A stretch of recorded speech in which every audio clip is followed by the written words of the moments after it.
Some of the UK's future trading relationship with the EU are now on hold after the chief negotiators for both parties enter self-isolation. The UK's David Frost is currently at home after showing mild symptoms, while Michel Barnier has already tested positive for the virus. Both men are in charge of hammering out a post-Brexit trade deal before the UK's transition period ends on December the 31st.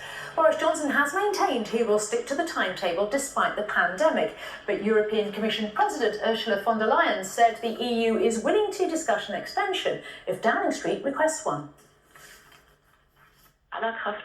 We will continue with all our might. As I said, we can do it via video conferencing.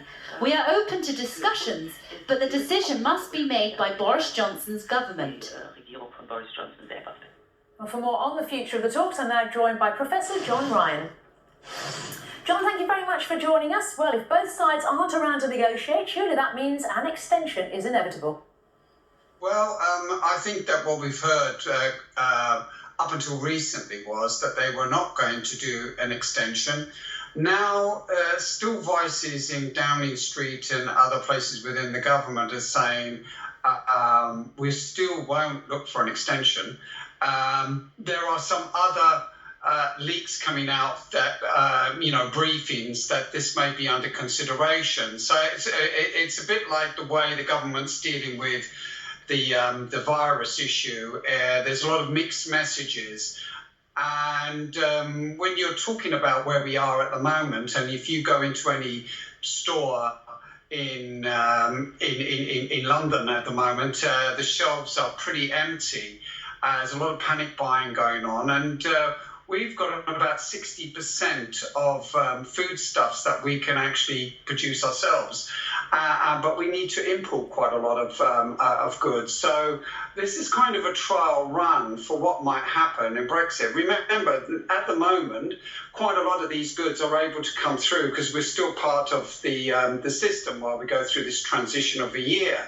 But what happens later on, once we're completely out, as it were, we have Brexit now, but we've got this transition, is anyone's guess. And plus, if there is no deal, then there are strategic parts of the economy, like the farmers, that might be adversely affected. And therefore, our own capability of actually feeding the population will be put under question. Indeed. So, as you said, though, John, these are unique circumstances and emergency measures could last for over a year, couldn't they, though? I mean, Boris Johnson, therefore, would be unwise to push ahead with the existing deadline. He would be. I think that is a correct way of looking at it.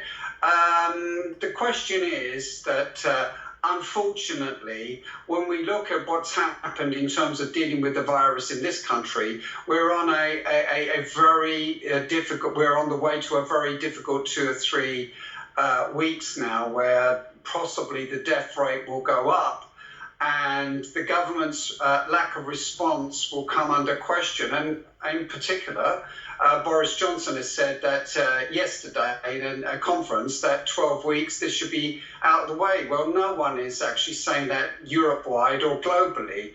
The World Health Organization is not saying that. And all the experts that are looking at this are saying this is going to be an ongoing issue that we might be able to deal with up to a point in summer, but there's going to be peaks and troughs over the next 18 months. Now, that might change if there's a silver bullet of a vaccine that comes out, but it would make a lot of sense to actually consider this now before July.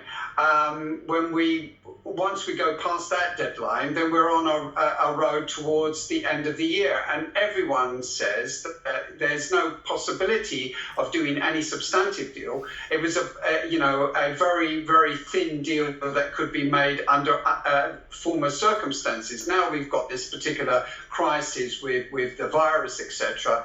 It would be sensible to extend, but it will be coming at a political cost for Boris Johnson because he said, we wouldn't do this. But, there are more important things at this stage. Indeed. I think the virus has overtaken this issue, Brexit issue for the foreseeable future because of what's going to happen in the next few weeks. Absolutely. Also, businesses, as you say, they're already going to struggle. So therefore, why would we saddle them with World Trade Organization rules as well? Well, indeed. I mean, if you're looking at all over Europe now, it's not a matter of whether we're going to be in a recession, whether there's going to be a global recession. Actually, we're in that now. Big economies like Germany are going to take a massive hit from this, and so are we. And it's going to be extremely difficult to see how we dig ourselves out of this hole. Everything is being sort of put on hold, and you look at the supply chains all over the world, places that haven't been hit adversely so far will be.